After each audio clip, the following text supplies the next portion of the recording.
Isang araw, bago ang grand ceremony ng academy, nakatayo ako sa gitna ng entablado habang ang lahat ay nakatingin sa akin ng may paghanga. Si Hiyu-Hiyu ang makapangyariang presidente ng student council na dati ay tinatapakan lang ang pagkatao ko, na yon ay nakaluhod sa harapan ko habang nanginginig ang mga kamay.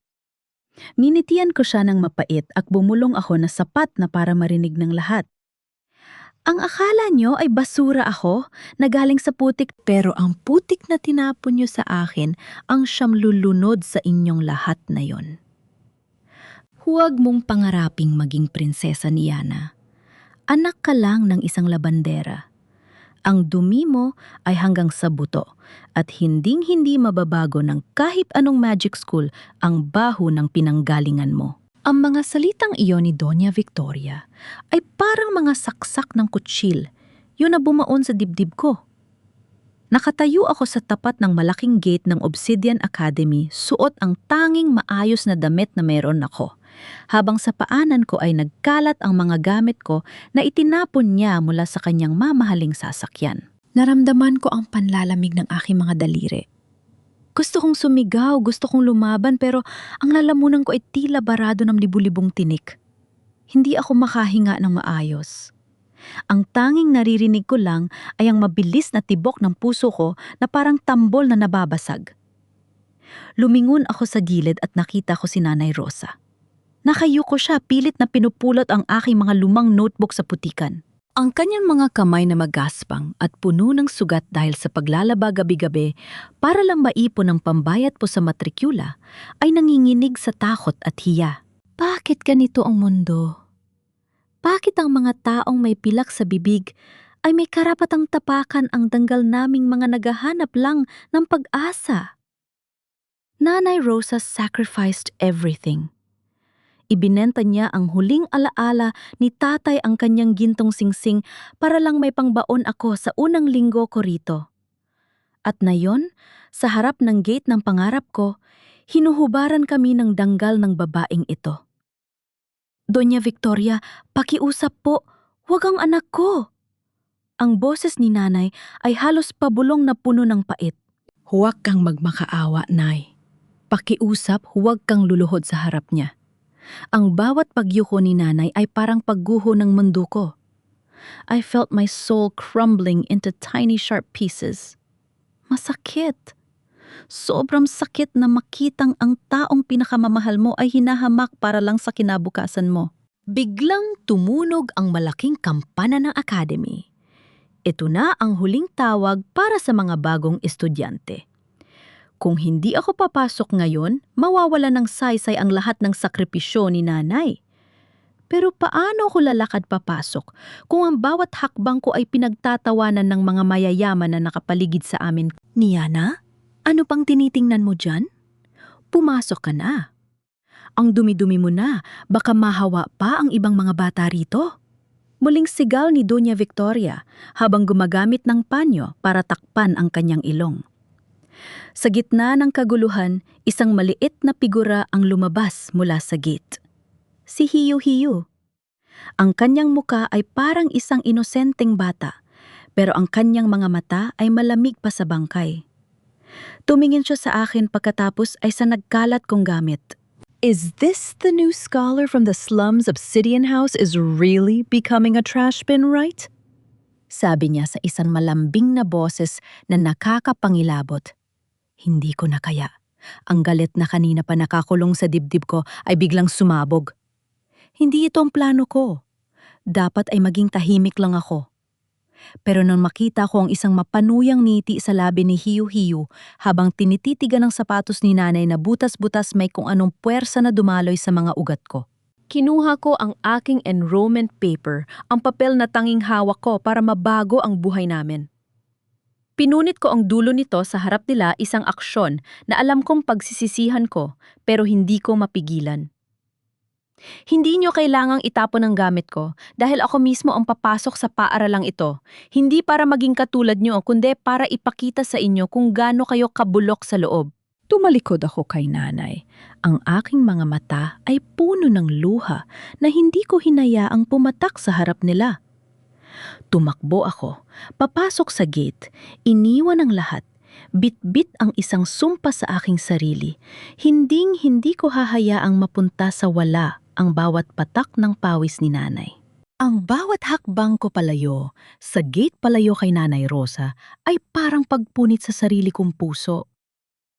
Naririnig ko pa rin ang mapanuyang tawa ni Doña Victoria na umaalingaw-gaw sa malawak na garden ng academy, isang tunog na mas masakit pa sa hagupit ng sinturon. Gusto kong lumingon. Gusto kong tumakbo pabalik at yakapin si nanay, sabihin sa kanya na huwag na tayong tumuloy. Nauwi na lang tayo sa maliit nating dampa sa probinsya. Pero alam ko ang bawat patak ng luha ko ay utang na loob ko sa kanyang mga sakripisyo. I had to be strong, kahit na sa loob ko ay nadudurog na ako. Ang Obsidian House ay hindi katulad ng mga naggagandahang building na dinaanan ko. Matatagpuan ito sa pinakadulo ng academy, malapit sa isang madilim na gubat. Ang pader nito ay balot ng makapal na baging at ang amoy ng lumang papel at alikabok ay sumalubong sa akin. It looked like an abandoned mansion, a place where forgotten things were kept. Sabi nila dito itinatapon ang mga estudyanteng may defect ang magic. Ang mga hindi marunong sumunod sa tradisyon, ang mga itinuturing na basura ng lipunan. Huwag kang masyadong matakot, baka kainin ka ng mga anino rito. Isang boses ang bumasag sa katahimikan, mula sa itaas ng isang naglalakihang salansa ng mga libro. Isang lalaki ang tumalon pababa. He looked messy, suot ang isang gusot na uniforme at may mga mantsa ng tinta sa kanyang mukha. He looked at me with curious eyes, parang sinusuri ang bawat hibla ng pagkatao ko. I'm Xander, the resident genius of this chaotic sanctuary, sabi niya habang pinapagpagan ang kanyang kamay. You must be the new scholar. I can sense your internal resonance is quite unstable. Para kang isang radyong puno ng static electricity right in. It's fascinating. Hindi ako nakapagsalita agad. Ang paraan niya ng pagsasalita ay masyadong mabilis at puno ng mga salitang hindi ko maintindihan. Pero sa kabila ng pagiging eccentric niya, wala akong nakitang panghuhusga sa kanyang mga mata, hindi katulad ng mga nakita ko sa labas ng gate. Niana, maikli kong sagot. Tumingin ako sa paligid sa mga gamit na parang hindi pangkaraniwan mga boteng, may lamang kumukutitap na likido mga instrument o gumagalaw ng kusa. Bakit ganito rito? Sabi nila elite school ito pero bakit parang basurahan? Pagtatapos niya sa sasabihin ko. Ngumiti siya ng tipid. Dahil dito sa Obsidian, hindi kami nakatali sa rules ng matatanda. We don't care about lineage or family names. Dito, curiosity is the only currency. Pero mag-ingat ka niya na, ang kuryosidad ay madalas na may kasamang panganib. Habang naglalakad kami patungo sa magiging kwarto ko, biglang tumahimik ang paligid. Ang hangin ay naging mabigat at isang kakaibang tunog ang narinig ko. Hindi ito boses ng tao, kundi isang hikbi na puno ng pait. Parang may humihingi ng saklolo sa loob ng isip ko. Naririnig mo ba yon? Tanong ko habang nanginginig ang boses ko. Kumunot ang no ni Xander. Naririnig ang alinang tanging. Sound frequency na naririnig ko ay ang pag-ikot ng mga gears sa orasan. Lalong bumigat ang pakiramdam ko. Huminto kami sa tapat ng isang malaking kulungan sa gitna ng hallway. Sa loob nito ay isang shadow crow, isang mahiwagang ibon na ang balahibo ay gawa sa usok. Pero ang usok na ito ay kulay ube at parang magnananang sugat. Ang ibon ay nagwawala. Tinatama ang kanyang ulo sa mga bakal na rehas hanggang sa dumanak ang itim na dugo. It's a corrupted creature. Bulong ni Xander ang kanyang mukha ay seryoso na ngayon. Ang mga tauhan ni Presidente Hiyu-Hiyu ang nagdala niyan dito para pag-aralan. It's too dangerous, Niana. Huwag kang lalapit. Pero hindi ko mapigilan ang sarili ko. Ang bawat kalabog ng ibon sa rehas ay nararamdaman ko sa sarili kong katawan. I could feel its agony, its fear of being trapped, its longing for freedom. Parang ako, parang kami ni nanay. Biglang bumukas ang lock ng kulungan. Isang malakas na kalabog ang yumanig sa hallway nang tumalsik ang pinto ng rehas. Ang Shadow Crow ay lumipad ng mabilis, ang kanyang mga kuko na matutulis ay nakaturo sa aking direksyon. Sumigaw si Xander at pilit na bumibigkas ng isang protective spell, pero huli na ang lahat. Ang ibon ay nasa harap ko na. Ang kanyang mga mata ay nadminingas sa galit at sakit. Pumikit ako at itinaas ang aking mga kamay para protektahan ang aking mukha. Inaasahan ko na ang hapdi ng pagkakahablot ng mga kuko nito sa balat ko. Ngunit ang naramdaman ko ay ang paghinto ng hangin. Dahan-dahan kong idinilat ang aking mga mata. Ang Shadow Crow ay nakatigil sa ere. Ilang pulgada lang ang layo mula sa akin. Ang kanyang matalas na tuka ay nakatapat sa aking palad. Ang kanina ay nagwawalang nilalang ay biglang naging maamo. Ang itim na usok sa kanyang katawan ay tila humuhupa habang dumidikit ito sa balat ko. Eksakto sa sandaling yon, ang maliit na birthmark sa likod ng aking palad, isang hugis na parang bituin na may mga sugat, ay nagsimulang magliwanag ng kulay ginto. Isang liwanag na hindi ko alam na taglay ko. Impossible! Bulong ni Xander habang nakatingin sa aking kamay. Ang markang yan. Niana, sino ka ba talaga? Bago ko pa masagot ang tanong niya, narinig ko ang papalapit na mga yabag ng sapato sa hallway. Isang pamilyar na boses ng bata ang nagmula sa dilim, isang boses na nagpatayo ng balahibo ko. What a beautiful discovery! So the little rat has a secret, right? Napatigil ang lahat. Ang boses ni Hiu Hiu ay parang haplos ng malamig na hangin sa aking batok. Dahan-dahan siyang lumabas mula sa anino, ang kanyang maliit na sapatos ay gumagawa ng mahina, ngunit nakakatakot na tulong sa sahig na gawa sa bato. Ang kanyang muka ay parang isang anghel, pero ang mga mata niya ay puno ng malisya. President Hiu Hiu, it was an accident. Ang kulungan ay bigla na lang nasira. Mabilis na paliwanag ni Xander, pilit akong itinatago sa likod niya. Miana was just trying to protect herself. Protecting herself? Or perhaps stealing what isn't hers po? Mumiti si Hiu Hiu ng napakatamis, pero ang bawat salita niya ay may dalang lason. Alam niyo naman ang rules ng Academy, right? Ang mga ligaw na enerhiya ay hindi dapat hinahawakan ng mga hamak na scholar lang. Biglang bumukas ang malaking pinto sa dulo ng hallway at pumasok ang isang grupo ng mga estudyante mula sa Diamond House, ang mga mayayaman at makapangyarihan. Sa gitna nila ay si Chloe, ang anak ni Doña Victoria. Namumula ang kanyang mga mata at mukhang galit na galit. Siya ang huling nakita ko malapit sa treasury, sigaw ni Chloe habang itinuturo ako. Nawawala ang luha ng buwan, ang pinakamahagang magic stone ng pamilya namin na ipinahiram sa academy para sa exhibition. Nanigas ako sa kinatatayuan ko. Wala akong alam sa sinasabi niya. Hindi totoo yan. Nayan lang ako nakarating dito sa Obsidian House. Paano ko naman mananakaw ang isang bagay na hindi ko man lang alam kung nasaan? Huwag kang magsinungaling po, sabi ni Hiu Hiu. Ang kanyang boses ay naging malambing na tila nakikipaglaro sa isang bata. Why don't we check her bag po, para naman malinis ang pangalan ng ating mahal na scholar? Bago pa ako makatutol, kinuha na ng isa sa mga gwardiya ang luma kong bag, ang bag na tahi-tahi ni Nanay Rosa. Itinapon nila ang laman nito sa sahig. Nagkalat ang aking mga kupas na notebook, ang baon kong tuyo at ang maliit na litrato namin ni Nanay.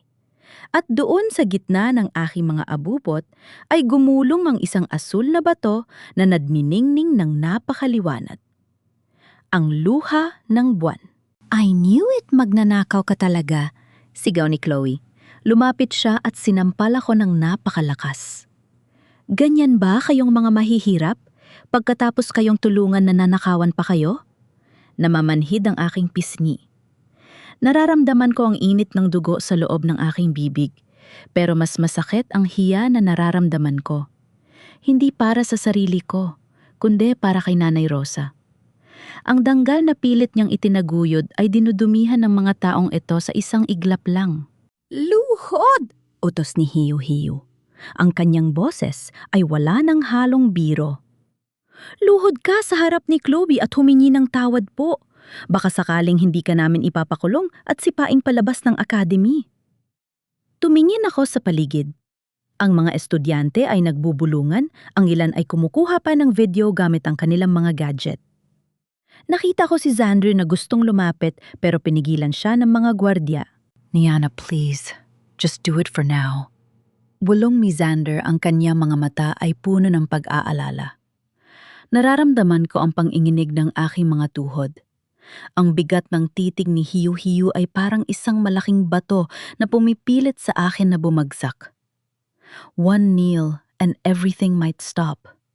One apology for a crime I didn't commit and I might stay in the school. Pero naalala ko ang mukha ni Nanay Rosa habang tinitiis ang panlalait ni Doña Victoria. Naalala ko ang kanyang mga kamay na puno ng sugat. Kung luluhod ako ngayon, para ko na ring hinayaan na tapakan nila ang lahat ng paghihirap ni Nanay. Itinaas ko ang aking ulo. Pinunasan ko ang dugo sa aking labi gamit ang likod ng aking kamay. Tumingin ako ng diretso sa mga mata ni Hiyu-Hiyu, hindi bilang isang biktima, kundi bilang isang katunggali. Hindi ako luluhod. Ang boses ko ay matatag, kahit na sa loob ko ay parang may lindol na nagaganap. I didn't take that stone, and you know it, President. Ang magnanakaw ay hindi nag-iiwan ng ebidensya sa sarili niyang bag ng ganan kadali, right? Nagbago ang ekspresyon ni Hiyu-Hiyu. Ang kanyang ngiti ay nawala at napalitan ng isang madilim na titig. Matapang ka po, pero ang tapang ay walang silbi kung wala kang kapangyarihan. Wait, sabi ko habang itinuturo ang kamay ni Chloe na nakatago sa likod ng kanyang mamahaling gown. Bakit may bakas ng asul na alikabok sa mga kuko mo, Chloe? Ang luha ng buwan ay nag-iiwan ng residue kapag hinahawakan nang walang protection, right? Kung sa bag ko lang yan nahanap, bakit ang kamay mo ang may mantsa? Lahat ng mata ay nabaling kay Chloe. Ang kanyang mukha ay biglang namutla at ang kanyang mga kamay ay nagsimulang manginig. Nababalot ng katahimikan ang buong hallway nang mapatingin ang lahat sa nanginginig na kamay ni Chloe. Ang asul na alikabok na kumikinang sa kanyang mga kuko ay parang isang hatol ng kamatayan sa kanyang kasinungalingan. Kita ko ang pawis na namumuo sa kanyang no at ang kanyang labi ay tila nawala ng kakayahang bumuo ng salita. Hindi ito ang inaakala niyo, sigaw ni Chloe, pero ang kanyang boses ay nanginginig na sa takot. Mumiti ng bahagya si Hiyu-Hiyu, isang niting. Hindi mo malaman kung natutuwa o nagpaplano ng masama. Humakbang siya palapit kay Chloe at hinawakan ang kamay nito ng napakahigpit sapat na para mamutla ang mga daliri ng dalaga. Chloe po, you should be more careful. Right, ang luha ng buwan ay hindi laruan po, sabi ni Hiyu-Hiyu sa kanyang nanggigigil na boses ng bata. Pagkatapos ay lumingon siya sa akin, ang mga mata niya ay tila sumasalamin sa isang madilim na kailaliman. It seems there was a misunderstanding, Niana. You may go for now, pero tandaan mo po, ang swerte ay hindi laging kumakampi sa mga tulad mo. Hindi ko na hinintay na matapos ang usapan.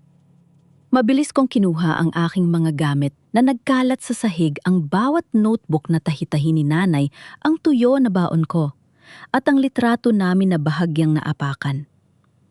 I felt so much hiya. Hindi dahil sa mahirap ako, kundi dahil sa dumi na pilit nilang ipinapahid sa amin. Nang makarating kami ni Xander sa loob ng Obsidian House, doon lang ako nakahinga ng malalim. Pero ang kaba sa dibdib ko ay hindi nawala. Salamat, Xander. Kung hindi dahil sa napansin ko yung alikabok, baka napaalis na ako, bulong ko. You're smart, Niana. Pero kailangan nating mag-ingat, seryosong sabi ni Xander habang inaayos ang kanyang mga salamin. Hiyu-Hiyu is not just a student president. He is the one running the secret experiments here.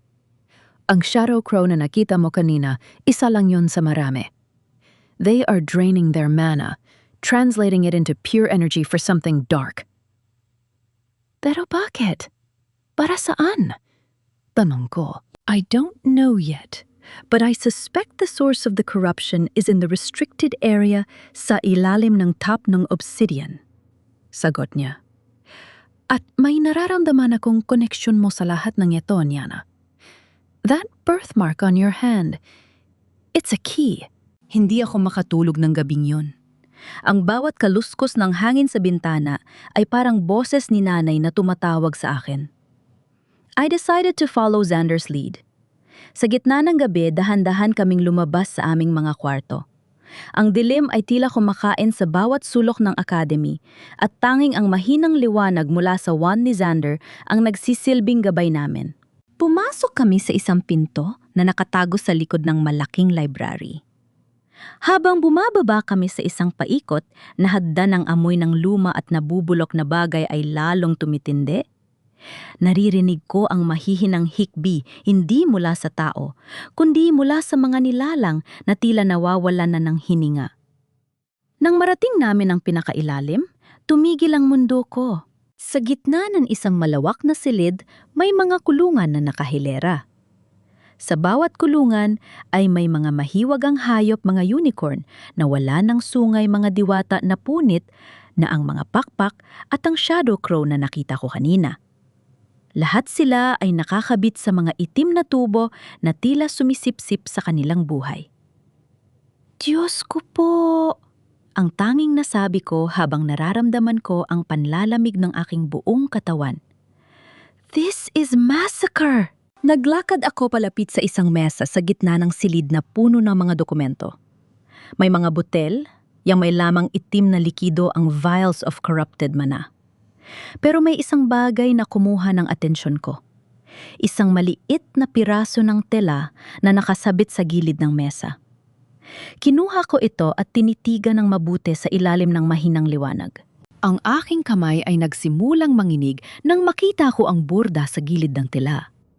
Ito ay isang maliit na bulaklak ng sampagita na may mga hibla ng ginto. Alam na alam ko ang burdang ito. Ito ang kaisa-isang panyo ni Nanay Rosa na lagi niyang daladala isang mana pa mula sa kanyang ina. Bakit narito ang panyo ni Nanay? Paano ito napunta sa isang lihim na laboratory? O sa loob ng academy? Isang katotohanan ang unti-unting bumabaon sa isip ko. Hindi lang basta scholar ang pakay nila sa akin. May alam si Nanay tungkol sa lugar na ito. O baka naman si Nanay ang tunay na dahilan kung bakit ako narito? Niana, we have to go, May. Dumarating bulong ni Xander. Ang kanyang boses ay puno ng kaba. Mabilis kong itinago ang panyo sa bulsa ko, pero bago pa kami makakilos ang mga ilaw sa paligid, ay biglang nagliwanag. Isang malakas na tawa, tunog ng isang inosenteng bata, ngunit puno ng lason ang pumuno sa buong silid.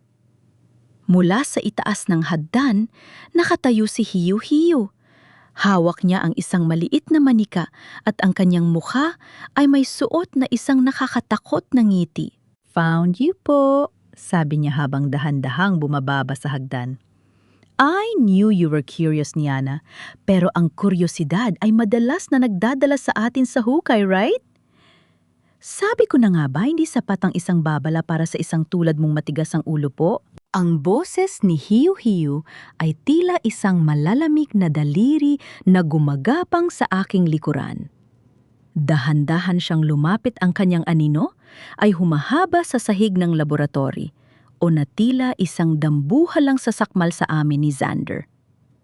Ang bawat hakbang ng kanyang maliit na sapatos ay nagbibigay ng nakakabining katahimikan sa paligid. President, we were just lost. Pilit na pagtatanggol ni Xander kahit ramdam ko ang panging inig ng kanyang balikat sa harap ko. Lost o baka naman naghahanap kayo ng rason para mapabilis ang pag-alis nyo sa mundong ito po. Numiti si Hiyu-Hiyu pero ang kanyang mga mata ay nanatiling malamig at walang buhay. Tumingin siya sa aking bulsa kung saan nakatago ang panyo ni Nanay.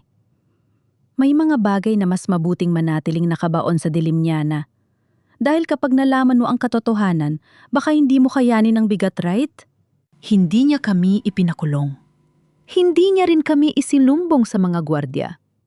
Mas malala ang ginawa niya, Pinalabas niya kaming dalawa habang suot ang isang mapanuyang miti na tilaba.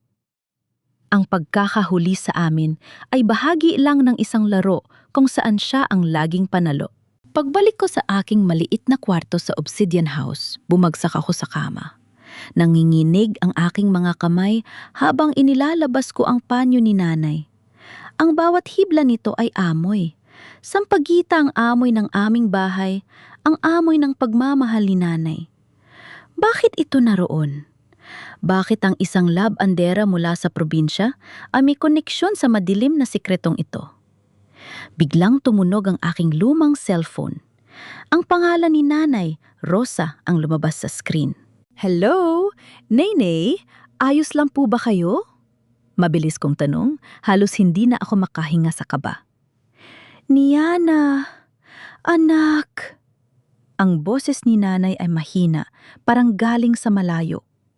Naririnig ko ang gulo sa background, ang sigawan ng mga tao at ang tunog ng mga gamit na nababasag. Huwag ka mag-alala sa akin, anak. Ayos lang ako rito. Mag-aral ka lang ng mabuti dyan, ha? Huwag kang uwi kahit anong mangyari. Nay, ano pong nangyayari, Nay? Sigaw ko pero biglang naputol ang linya. Sinubukan kong tumawag ulit pero cannot be reached na ang numero niya. Ang puso ko ay parang pinipiga. Gusto kong tumakbo palabas ng academy, gusto kong lumipat pa uwi sa amin. I felt so helpless, so small. Sa gitna ng bilim ng aking kwarto, hindi ko na napigilan ang pag-agos ng aking mga luha. Ang bawat hikbi ko ay puno ng uwatang na loob at sakit. I am here to save us, pero parang lalo ko lang kaming inilalagay sa kapahamakan. Kinabukasan habang naglalakad ako patungo sa library, nang may mabigat na loob, isang courier ang humarang sa akin. May dala siyang isang maliit na kahon na balot ng itim na papel. Para kay Miss Niana, maikli niyang sabi bago mabilis na umalis. Dinala ko ang kahon sa isang sulok kung saan walang makakakita sa akin. Dahan-dahan ko iting binuksan. Ang unang bumungad sa akin ay ang amoy ng luma at kalawang. Sa loob ng kahon, nakapatong sa isang maputing tela na may bahid ng tuyong dugo ay ang gintong singsing ni tatay. Ang singsing na ibinenta ni nanay para sa aking pag-aaral. Ang huling alaala namin kay tatay.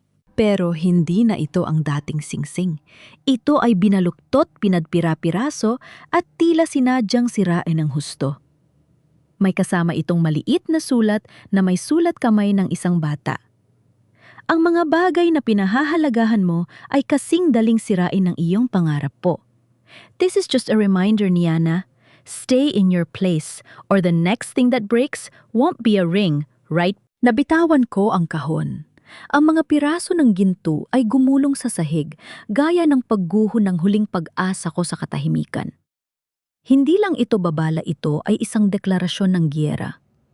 Hiyu-Hiyu and the people behind him are not just after my magic.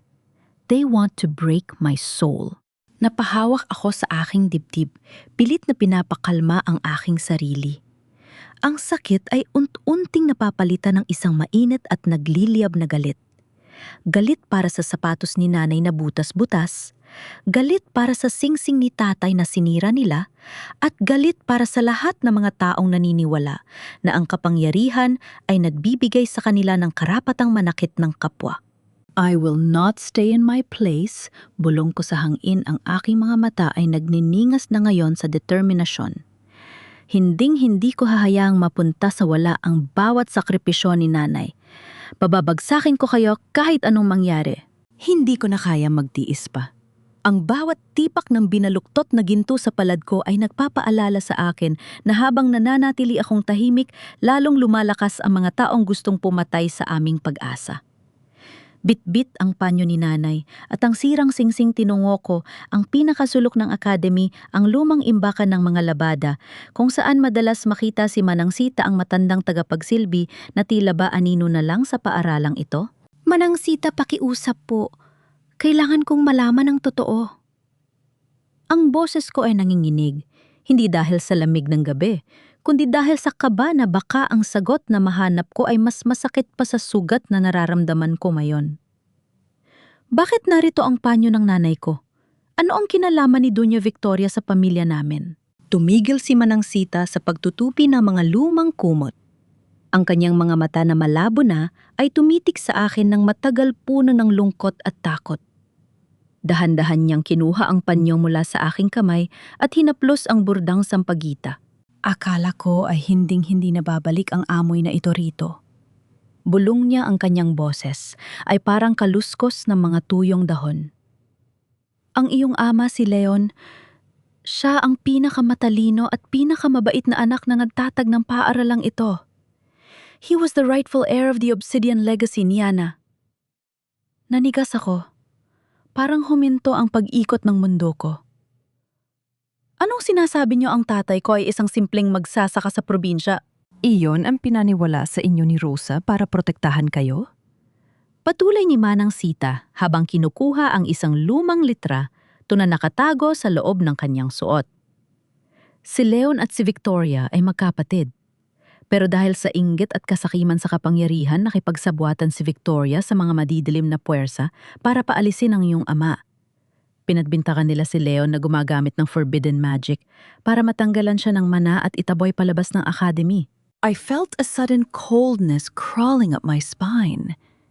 Si Doña Victoria, ang babaeng humahamak sa amin, ang babaeng tumatawag sa aking basura, siya ay kapatid ng aking ama? Siya ay tita ko. Ang bawat insulto, ang bawat pag-apak sa aming danggal, lahat ng iyon ay plano para tuluyan kaming burahin sa kasaysayan ng pamilyang ito. And your magic, Niana, it's not a defect, sabi ni Manang Sita habang hinahawakan ng aking palad kung saan nandoon ang kumikinang na birthmark. Ang kakayahan mong makipag-usap at makaramdam sa mga nilalang ay ang primordial light. Ito ang pinakamatandang uri ng magic na tanging ang mga tunay na tagapagmanalang ng obsidian ang nagtataglay. Yan ang dahilan kung bakit gustong-gusto ka ni Hiyu-Hiyu. He's not just a president, he's a parasite. He needs your light to stay young and powerful, right? Napahawak ako sa pader para hindi matumba. Ang lahat ng paghihirap ni Nanay Rosa, ang pagtatago namin sa hirap ang pagkamatay ni tatay. Sa lungkot lahat ng yon ay dahil sa kasinungalingan ng pamilyang ito. My whole life was built on a foundation of stolen dignity. Biglang bumukas ang pinto ng laundry room.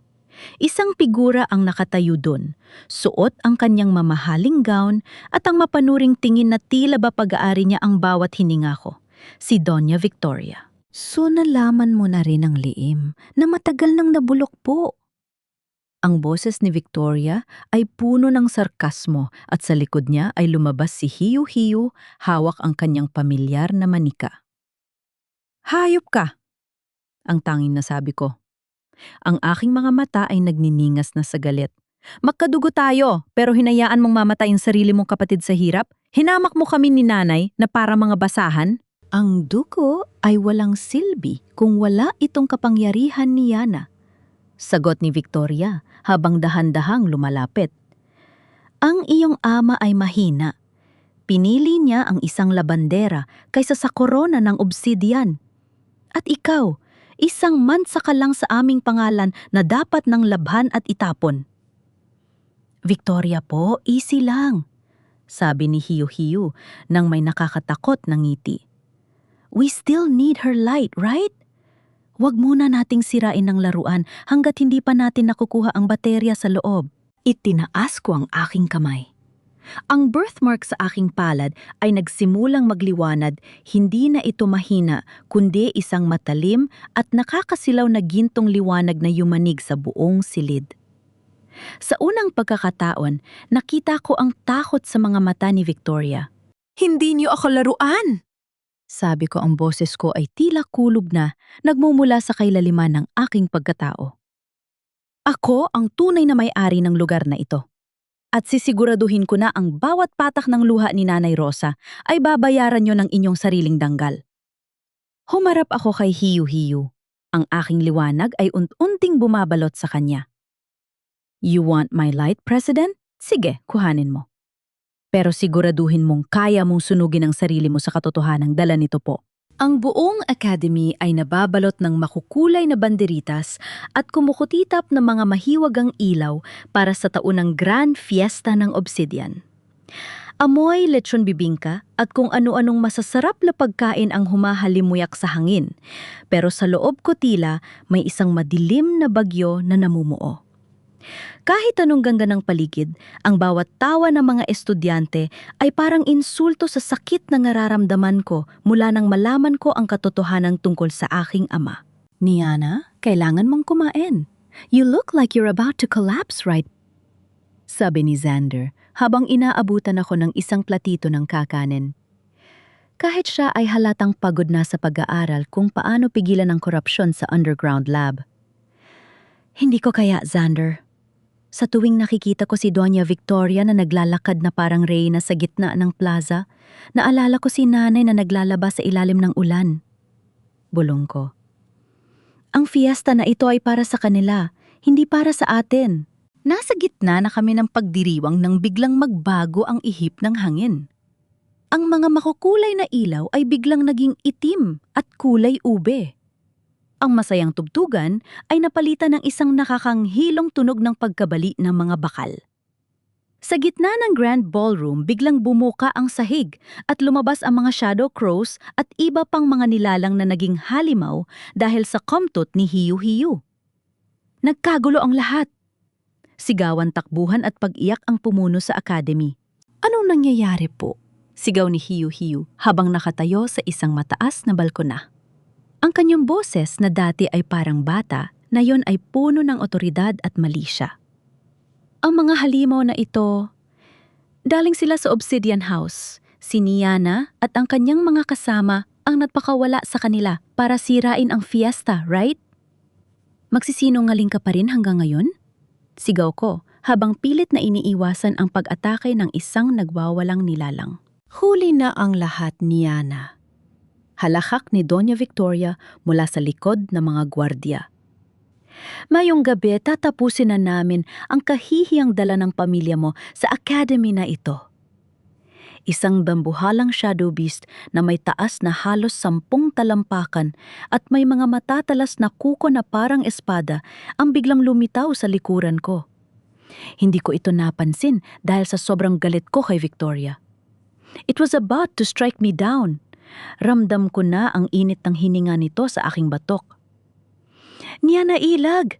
Bago pa ako makareact, naramdaman ko ang isang malakas na tulak. Tumalsik ako sa damuhan at nang lumingon ako, nanigas ang buong pagkatao ko. Si Xander. Humalang siya sa harap ko. Ang matalim na kuko ng halimaw ay bumaon sa kanyang balikat, tumagos hanggang sa likod. Xander! Ang sigaw ko ay tila bumasag sa langit. Bumagsak si Xander sa semento, ang kanyang dugo ay dahan-dahang kumakalat sa puting tiles ng plaza.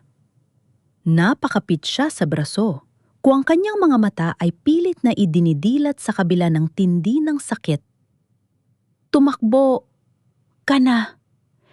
Niana, please. Bulong niya bago tuluyang nawalan ng malay. Doon nagdilim ang paningin ko. Ang lahat ng utok, ang lahat ng hirap ni nanay, ang pagkamatay ni tatay at ngayon ang dugo ni Xander, lahat ng yon ay nagsama-sama sa aking dibdib. I felt a surge of energy so violent it felt like my bones were breaking. Ang birthmark sa aking kamay ay hindi lang nagliwanag. Sumabog ito. Isang dambuhalang haligi ng gintong liwanag ang pumailan lang mula sa aking katawan patungo sa langit na nagpabagsak sa lahat ng mga halimaw sa paligid. Ang hangin ay naging kuryente at ang bawat hibla ng buhok ko ay tila naging gintong apoy. Tumayo ako sa gitna ng kaguluhan, ang aking mga mata ay nagminingas na kulay ginto. Tiningnan ko si Hiyu-Hiyu at Victoria na ngayon ay natutuliro sa takot. Sabi niyo basura ako, right? Ang boses ko ay hindi na boses ng isang tao, kundi boses ng isang kapangyarihang matagal nang nakatulog. Nayon, panuorin niyo kung paano susunugin ng basurang ito ang buong palasyo ng inyong mga kasinungalingan. Ang ingay ng mga bulong-bulungan sa loob ng council hall ay parang huni ng mga bubuyog na nakakasulasok sa pandinig. Nakatayo ako sa gitna ng malamig na silid, nakapusas ang aking mga kamay na mga anti-magic shackles. Ang aking uniforme ay punit-punit may bahid ng alikabok at dugo ni Xander habang sa harapan ko, ang mga elders ng academy ay nakaupo sa kanilang matataas na upuan. Tinitingnan ako na parang isang maruming peste na dapat nang puksyain. Sa gilid nakita ko si Hiyu-Hiyu. Nakabandage ang kanyang braso, isang arte para magmukhang biktima habang nakasandal sa dibdib ni Doña Victoria na tila isang kawawang bata. Mga kagalang-galang na elders. Ang boses ni Doña Victoria ay nanginginig puno ng peking luha. Binigyan namin siya ng pagkakataon. Isang mahirap na batang galing sa putik, pinag-aral binihisan at binigyan ng pag-asa. Pero anong isinukli niya? Ginamit niya ang kanyang madilim na kapangyarihan para saktan ang mga estudyante at sirain ang ating mahal na fiesta. Wala siyang utang na loob, utang na loob. Ang salitang yon ay parang lason na pilit nilang isinusubo sa akin. Niana? Ang isa sa mga elders ay nagsalita. Ang boses ay malamig at walang emosyon. Inaamin mo ba na ang kapangyarihang ipinakita mo kanina ay hindi rehistrado sa academy? Inaamin mo ba na ikaw ang sanhi ng pagwawala ng mga shadow creatures? Huminga ako ng malalim. Tumingin ako ng diretso sa mga mata ni Doña Victoria. Nakita ko ang isang mapanuyang ngiti na nagtatago sa likod ng kanyang panyo. Akala niya ay susuko ako. Akala niya ay iiyak ako at magmamakaawa para sa aking scholarship. Ang kapangyarihan nakita niyo, panimula ko. Ang boses ko ay buo at hindi nanginginig ay ang kapangyarihang ninakaw niyo sa pamilya ko, 19 na taon na ang nakalilipas. At ang mga halimaw na sumira sa fiesta galing sila sa laboratory o sa ilalim ng tap ng obsidyang isang laboratorio na pinatatakbo ni Presidente Hiyu-Hiyu sa ilalim ng inyong mga ilongpo. Nagkaroon ng kaguluhan sa hall. Nagtinginan ng mga elders. Sinungaling, sigaw ni Victoria. Tumayo siya at itinuro ako ng nanggigigil. Niya natandaan mo kung sino ang kausap mo. Kung hindi dahil sa donasyon ng pamilya ko, mamatay sa gutom ang nanay mong labandera. Is this how you repay me? After everything I've done for your pathetic family, you accuse us of crimes?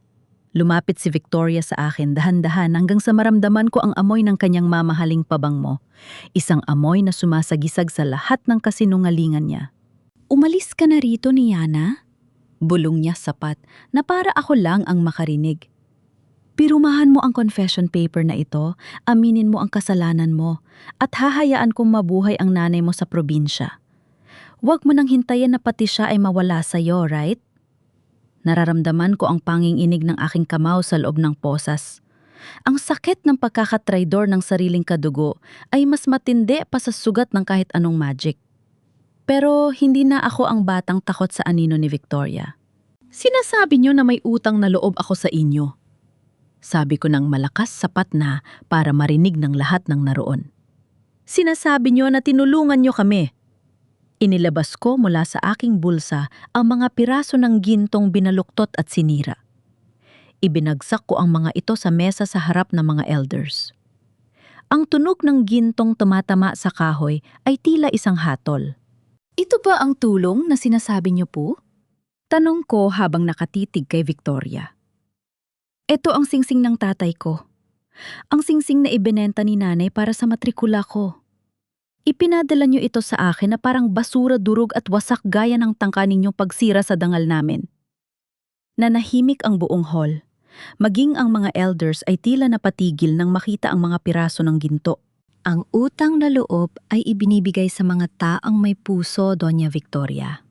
Patuloy ko, ang bawat salita ay parang sampal sa kanyang mukha. Pero sa mga taong nagnakaw ng legacy ng sarili nilang kapatid, sa mga taong nagpahirap sa isang inosenteng ina, at sa mga taong pilit na pumatay sa katotohanan, ang tanging utang ko sa inyo ay ang ipakita sa buong mundo kung gaano kayo kabulok. Tumalikod ako sa kanya at humarap sa mga elders. Hindi ko kailangan ang scholarship na ito kung ang kapalit ay ang pananahimik ko sa inyong mga krimen. I am Niana Obsidian, and I am not a trash you can just throw away, right? Eksakto sa sandaling, yon ang pintuan ng council hall ay bumukas ng malakas. Isang babaeng hingal na hingal, suot ang isang simpleng barot saya na may mansa ng putik ang pumasok. Si Nanay Rosa. Pero hindi siya mukhang takot. Sa likod niya, dala-dala ng 2 estudyante ng Obsidian House ay ang isang malaking itim na box na puno ng mga dokumento mula sa underground lab. Hindi lang ang singsing ang dinala ko rito. Ang boses ni Nanay ay matatag, isang boses na hindi ko akalaing maririnig ko mula sa kanya. Dala ko rin ang lahat ng ebidensya ng pagtatraidor niyo sa academy. Napatingin ako kay Hiyu-Hiyu. Ang kanyang mukha ay biglang nagbago. Ang inosenteng maskara ay nahulog at nakita ko ang isang hitsura ng purong takot. Ang buong council hall ay binalot ng isang nakakabinging katahimikan ng maglakad si Nanay Rosa patungo sa gitna ng silid. Ang kanyang mga paa na nakasuot lang ng kupas na tsinelas ay humahakbang ng may dignidad na hindi ko akalaing taglay niya. Ang mga mata niya na dati ay laging nakayuko sa takot, na yon ay diretsyo ang tingin kay Doña Victoria. Nay? Tanging bulong ko. Gusto ko siyang takbuhin, gusto ko siyang protektahan, pero ang titig niya ay nagsasabing, "Huwag kang mag-alala, anak. Ngayon ako naman ang lalaban para sa iyo." Ang mga dokumentong ito, panimula ni Nanay Rosa habang itinuturo ang mga itim na folder na dinala ng mga estudyante ng Obsidian, ay ang mga talaan ng bawat patak ng magic na ninakaw ni Presidente Hiyu-Hiyu at Doña Victoria mula sa academy sa loob ng 10 taon. Dito nakasulat ang mga pangalan ng bawat sinvat matwat na pinatay nila para lang mapanatili ang kanilang kapangyarihan at kabataan. Agad na namutla ang muka ni Doña Victoria. Akmang lalapit siya para agawin ang mga papel. Pero bago pa niya magawa yon, ang isa sa mga elders ay itinaas ang kanyang kamay, senyales na walang sinuman ang pwedeng kumilos. "Basahin ang mga talaan," utos ng matandang elder. Habang binabasa ang mga dokumento, ang bawat salita ay parang isang kusing na bumabagsak sa timba mabigat at maingay. Nalaman ng lahat na si Hiyu-Hiyu ay hindi isang bata, kundi isang lalaking matanda na gumagamit ng kamtwat, ang Eternal Soul Drain. Bawat gabi, humihigop siya ng enerhiya mula sa mga halimaw at maging sa mga mahihinang estudyante para manatiling bata ang kanyang hitsura. At ang lahat ng ito ay pinupundohan at itinatago ni Doña Victoria kapalit ng kontrol sa pananalapi ng academy. Ito ay kasinungalingan. Gawa-gawa lang yan ng isang labandera. Sigaw ni Doña Victoria, ang kanyang boses ay naging paos at puno ng desperasyon. "Hiyu-Hiyu, sabihin mo sa kanila. Sabihin mo sa kanila na hindi totoo yan." Pero si Hiyu-Hiyu ay hindi sumagot. Ang kanyang katawan ay nagsimulang manginig ng hindi kontrolado. Ang kanyang balat na dati ay kasing kinis ng sasanggol ay nagsimulang magkaroon ng mga kulubot sa harap ng aming mga mata. Ang kanyang buhok ay unti-unting nagiging puti. Ang maskara ay tuluyan ng natituklap. Ang aking gamot!" Bulong ni Hiyu-Hiyu, ang kanyang boses ay naging malat at matanda. "Niana, ang liwanag mo? Kailangan ko ang liwanag mo po." Biglang nagdilim ang buong silid. Ang mga bintana ay nagsimulang mabasag ng sabay-sabay nang walang anumang babala. Isang nakakabining tunog ng pagkapunit ng hangin ang narinig sa paligid. Mula sa labas, ang mga anino ng mga nagwawalang shadow creatures ay nagsimulang dumagsa sa council hall. "Kung mamamatay ako, isasama ko kayong lahat!" Sigaw ni Hiyu-Hiyu, na ngayon ay mukhang isang nakakatakot na matanda na balot ng itim na usok. "Protektahan ang mga elders. Protektahan ang lahat." Sigaw ko habang pilit kong kinalas ang aking mga shackles gamit ang natitirang gintong liwanag sa aking mga ugat. Pero huli na. Ang mga pinto ay biglang sumara ng malakas at ang mga itim na baging ng korupsyon ay mabilis na gumapang sa mga pader, kinukulong kaming lahat sa loob. Sa bawat sulok ng silid, lumitaw ang mga halimaw na may naglalagablab na pulang mata. 10-20 hanggang sa mapuno ang hall ng mga gutom na nilalang. Niana sa likod mo. Sigaw ni Nanay Rosa. Umarap ako at nakita ko ang isang dambuhalang shadow beast na may matatalas na kuko na kahandang sumakmal sa amin. Wala akong sandata at ang aking enerhiya ay halos ubos na mula sa huling bungkalo ko ng liwanag. Tumingin si Hiyu-Hiyu sa akin habang tumatawa ng parang demonyo. Sabi ko sa'yo po, ang kuryosidad ay nagdadala sa hukay, right? Welcome to your grave, Niana Obsidian. Eksakto sa sandaling yon, narinig ko ang mahinang pag-vibrate ng panyo ni nanay sa aking bulsa. Isang boses na parang bulong ng hangin ang narinig ko sa loob ng aking isip. Boses ni Tatay Leon. Ang boses ni Tatay Leon sa loob ng isip ko ay tila isang mainit na yakap sa gitna ng nagyelong bagyo. Niana, anak? Ang tunay na lakas ng obsidian ay hindi na sa paninira, kundi sa pagpapalaya. Huwag mong labanan ang dilim ng isa pang dilim. Gamitin mo ang iyong puso para hanapin ang kanilang liwanag. Idinilat ko ang aking mga mata. Ang dambuhalang shadow beast ay nasa harapan ko na ang kanyang matatalas na. Kuko ay nakataas handang hatiin ang katawan ko. Pero sa halip na umiwas o gumamit ng mapanirang magic, dahan-dahan kong ibinaba ang aking mga kamay at naglakad palapit sa halimaw. Niana, anong ginagawa mo? Tumakbo ka! Sigaw ni Nanay Rosa, ang kanyang boses ay puno ng takot. Huwag po kayong mag-alala, Nay. Bulong ko habang ang aking mga mata ay nagniningas na sa gintong liwanag. Tumingin ako ng diretso sa mga pulang mata ng shadow beast. Sa likod ng galit at korupsyon, nakita ko ang isang maliit at takot na nilalang isang unicorn na kinuha mula sa kanyang pamilya, isang nilalang na matagal ng pinahihirapan ni Hiyu-Hiyu. Ramdam ko ang bawat latay sa kanyang kaluluwa, ang bawat sakit ng pagkakadrain ng kanyang mana. I stretched out my hand and gently touched the beast's forehead. Alam ko ang sakit na nararamdaman mo, sabi ko sa isang malambing na boses, habang ang primordial light ay dahan-dahang dumadaloy mula sa aking palad patungo sa katawan ng halimaw. Sobra na ang paghirap mo. Ngayon, pinapalaya na kita. You are free po. Isang nakakasilaw na gintong liwanag ang gumalot sa amin. Ang itim na usok na bumabalot sa shadow beast ay nagsimulang sumingaw at ang halimaw ay unting nagbago. Ang kanyang matutulis na kuko ay naging malambot na balahibo, ang kanyang pulang mata ay naging asul na kasing linaw ng dagat. Sa isang iglap, ang nakakatakot na halimaw ay naging isang napakagandang puting unicorn. Impossible! Sigaw ni Hiyu-Hiyu habang ang kanyang katawan ay patuloy na bumabaluktot at tumatanda. Ang aking mga kawal, bakit niyo siya hinahayaan? Kill her po! Kill her! Now! Pero huli na. Ang ibang mga shadow creatures sa loob ng hall ay nagsimula na ring lumapit sa akin. Hindi para umatake, kundi para humingi ng kaligtasan.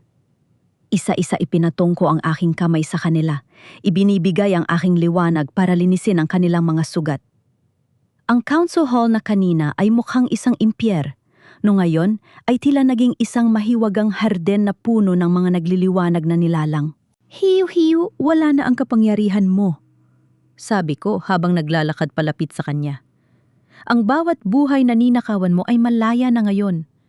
Ang lakas na pilit mong kinuha ay hindi kailanman naging sayo. No ang aking muka. Ang aking lakas. Sigaw ni Hiyu-Hiyu. Ang kanyang boses ay hindi na boses ng bata, kundi isang paos at nanginginig na tinig ng isang matandang naghihingalo. Ang kanyang balat ay naging tuyo na, parang papel, ang kanyang mga mata ay lumubog at ang kanyang buhok ay tuluyang nalagas.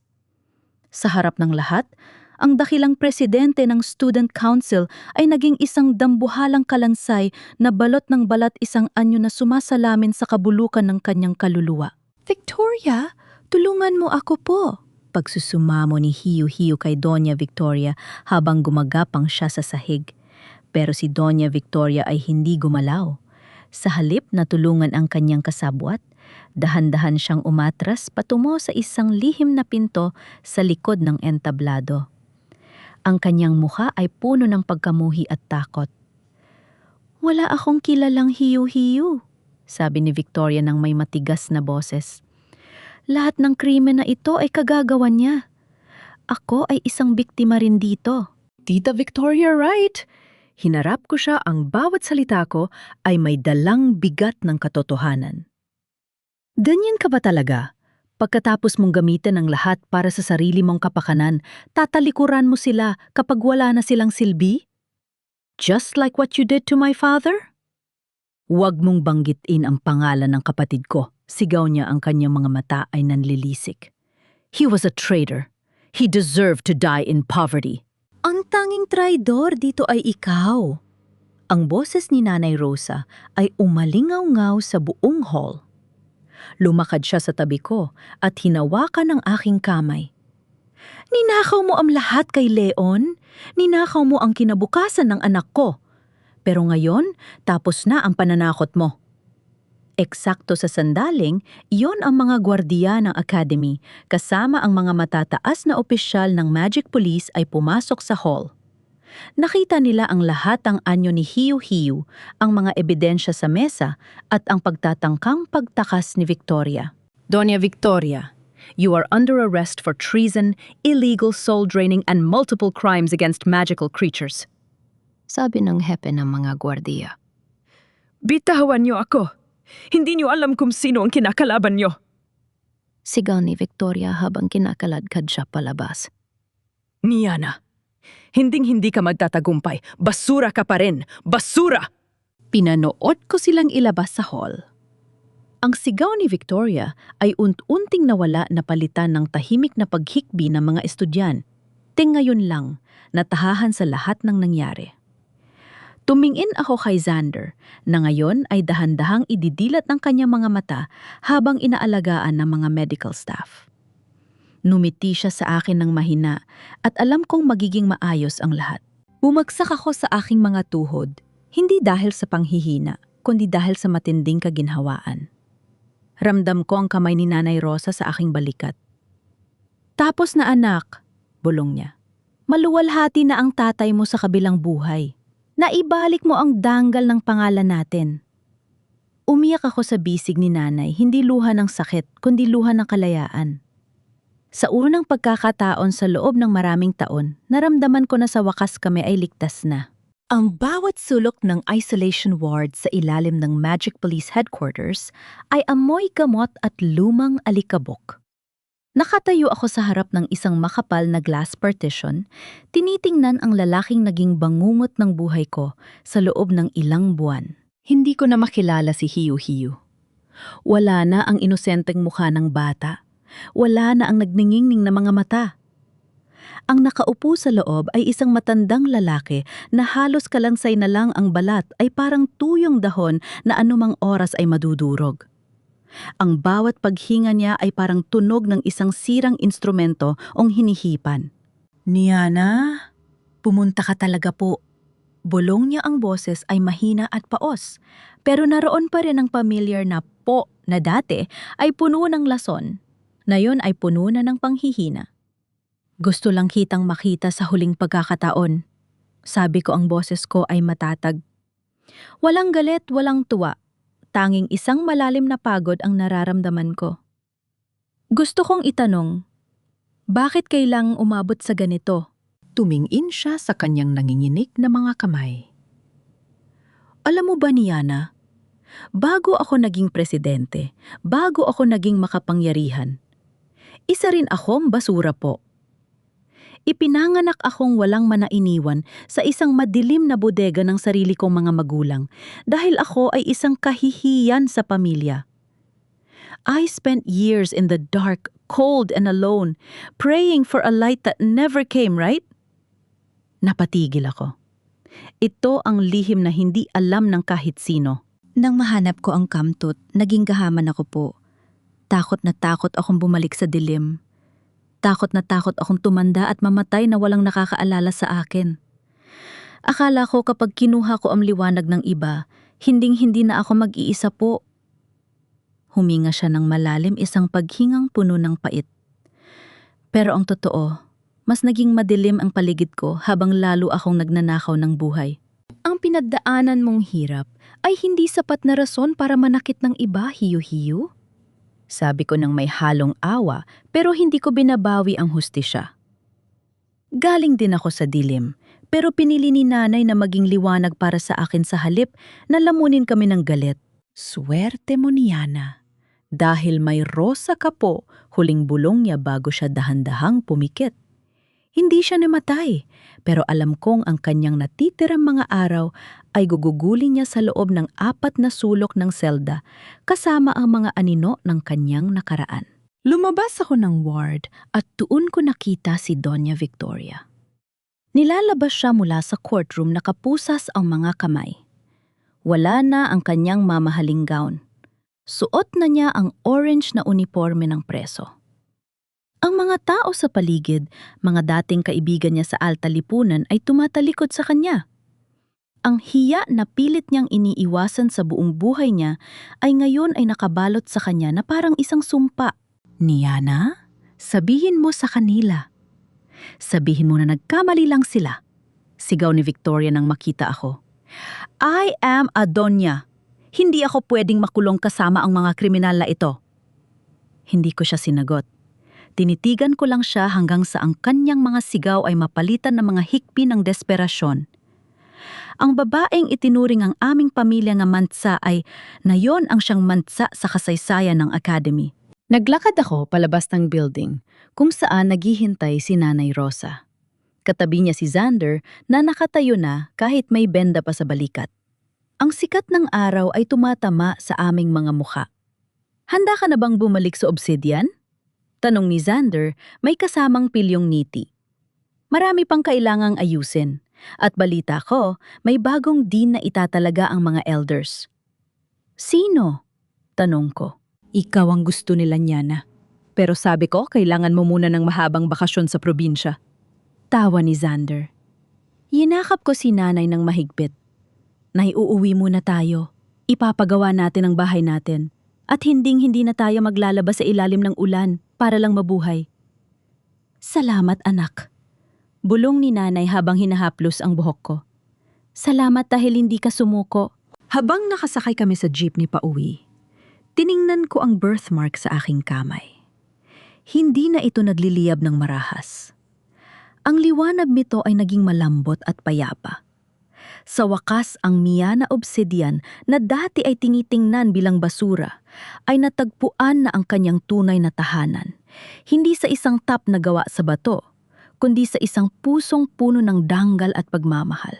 Ang amoy ng sariwang palay at ang malamig na simoy ng hangin mula sa bukid ang bumati sa akin pagbaba namin ng boss. Pagkatapos ng lahat ng gulo sa academy, ang pag-uwi sa aming probinsya ay parang paggising mula sa isang mahabang bangungot. Dito walang mga tap na gawa sa bato, walang mga mapanghusgang mata at walang boses na nagsasabing kami ay basura. Niana, tingnan mo ang ating bahay. Sabi ni Nanay Rosa habang itinuturo ang dati ay sira-sirang dampa na ngayon ay maayos na at matatag. Hindi namin kailangan maging marangya. Ang mahalaga ang bubong ay hindi na tumutulo kapag umuulan. At si nanay ay hindi na kailangang lumuhod sa harap ng kahit sino para lang may maisaing kami. Nagbukas si nanay ng isang maliit na sari-sari store sa tapat ng bahay. Isang pangarap na matagal niyang kinalimutan para lang unahin ang pag-aaral ko. Isang hapon, habang nakaupo ako sa ilalim ng puno ng mangga, dumating si Xander. Wala na siyang benda sa balikat at kahit naka-short at t-shirt lang siya, halata pa ring hindi siya sanay sa init ng probinsya. May dala siyang isang maliit na velvet box. Niana, I finally finished it, sabi niya habang hinihingal. It took a lot of resonance calibration but I managed to fuse the broken pieces po. Dahan-dahan niyang binuksan ang kahon. Doon nakahiga sa ibabaw ng asul na tela ay ang gintong singsing ni Tatay Leon. Pero hindi na ito binaluktot at wasak. Gamit ang kanyang talino at ang kaanting liwanag na ibinigay ko sa kanya, na ibalik ni Xander ang hugis nito. Mas nagnaningning pa ito ngayon na may maliliit na gintong hibla na parang mga ugat ng liwanag. Kinuha ko ang singsing at isinuot ito sa daliri ni Nanay Rosa nang lumabas siya mula sa tindahan. Napahagulgol si Nanay at niyakap ako ng mahigpit.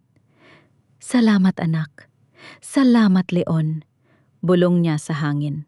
"Niana, kailangan mo nang bumalik sa susunod na linggo." Seryosong sabi ni Xander habang nakatingin sa malawak na bukirin. Ang Obsidian House ay puno na ng mga bagong scholar. Mga batang dati ay natatakot ipakita ang kanilang mga kakaibang magic. "They are waiting for you."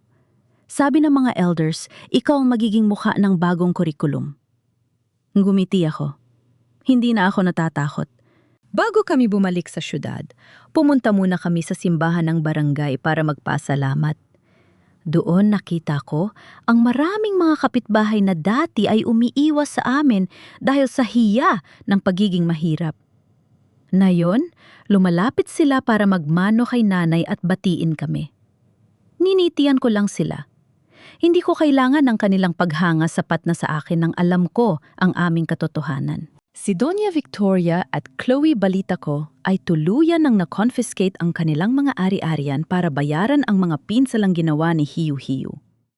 Si Chloe ay nagtatrabaho na ngayon bilang isang ordinaryong clerk sa isang maliit na opisina sa labas ng Manila. Ang karma ay hindi laging mabilis, pero siguradong darating ito sa paraang pinakamasakit ang maranasan ang buhay na dati nilang kinamumuhian. Nang tumuntong ako muli sa gate ng Obsidian Academy, hindi na ako nakayuko. Wala na ang kaba sa aking dibdib. Sa likod ko ay si Nanay Rosa, na suot ang kanyang maayos na baro at ang singsing ni tatay. Sa harap ko ay ang mga estudyante ng Obsidian House, suot ang kanilang mga unipormeng, may burdang sampagwita, ang bagong simbolo ng aming bahay. Tumingin ako sa top ng Obsidian na dati ay tila isang kulungan. Ngayon, ang bawat bintana nito ay naglalabas ng iba't ibang kulay ng liwanag. "Magic is not about power or lineage," sabi ko sa aking sarili habang humahakbang papasok. "Magic is the courage to stay kind in a cruel world, the strength to protect the ones we love, and the dignity to stand tall even when everyone says we are nothing, right?" At sa bawat gintong liwanag na lumalabas sa aking palad, alam kong ang kwento ni Niana Obsidian ay hindi natatapos sa paghihigante. Nagsisimula pa lang ito sa pagbuo ng isang mundong. Wala nang bata ang kailangang makaranas ng dilim dahil lang sila ay kakaiba. Ang bawat kwento ay may hangganan gaya ng paglubog ng araw sa likod ng mga bundok sa probinsya. Pero ang bawat pagtatapos ay simula rin ng isang bagong umaga na mas maliwanag at mas payapa. Mga mahal kong tagapakinig na rito na tayo sa huling pahina ng paglalakbay ni Niana. Nakita natin kung paano ang isang pusong puno ng sugat at pasakit ay naging isang bukal ng liwanag para sa iba. Ang kwentong ito ay hindi lamang tungkol sa magic o sa mga tap na gawa sa bato, kundi tungkol sa tunay na lakas ng isang anak at ang walang hanggang sakripisyo ng isang ina.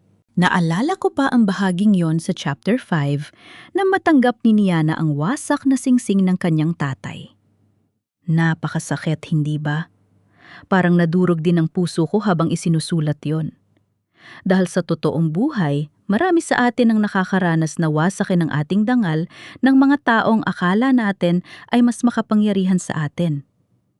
Ngunit gaya ni Niana, sana ay matutunan nating pulutin ang mga pira-pira o bahagi ng ating buhay at gawin itong isang korunang mas nagnaningning. Ang kwentong ito ay hango sa mga karanasan ng marami nating kababayan na lumalaban sa diskriminasyon at pang-aapi araw-araw. Isa itong paalala na ang karma ay hindi natutulog at ang katotohanan gaano man ito ibaon sa dilim ay laging hahanap ng paraan para lumabas. Kayo mga ka-audiobook, ano ang gagawin nyo kung kayo ang nasa posisyon ni Niana pipili? Inyo rin ba ang magpatawad habang nananatiling matatag sa katarungan? O hahayaan nyo bang lamunin kayo ng galit? Naranasan nyo na rin bang hamakin dahil sa inyong pinagmulan pero pinatunayan ninyong mali sila? Sana ay nagustuhan ninyo ang ating drama para sa araw na ito. Kung ang kwentong ito ay nagbigay sa inyo ng inspirasyon, huwag kalimutang i-like, i-share at mag-iwan ng inyong mga saluin sa comment section. Gusto kong malaman kung nasaan kayo ngayon habang nakikinig kayo. Ba ay nasa gitna ng traffic, nagluluto para sa pamilya, o nagpapahinga pagkatapos ng isang mahabang araw? Lagi ninyong tatandaan dito sa ating channel, laging may nakikinig sa inyong mga puso. Hanggang sa muling pagkukwento, manatiling matatag at puno ng pag-asa. Tanyag na pamagat ang anak ng obsidian, ang pagbabalik ng nawalang dangal. Ang kwentong ito ay isinulat base sa karanasan ng isang tagapakinig, si Niana, 24 taong gulang mula sa probinsya ng Leyte, na nagpadala ng kanyang salaysay tungkol sa pagpupursige sa pag-aaral sa kabila ng panlalait ng kanyang mga mayamang kamag-anak. Ang kanyang mensahe ay, ang tunay na yaman ay hindi nasa bulsa, kundi nasa linis ng konsensya at pagmamahal sa magulang. Lahat ng mga karakter at sitwasyon sa kwentong ito ay muling isinulat bilang piksyon at hindi naglalayong pumuna o umatake sa sinuman. Ang kwento ay nilikha para sa layuning panlibangan at pagpapalaganap ng positibong mensahe.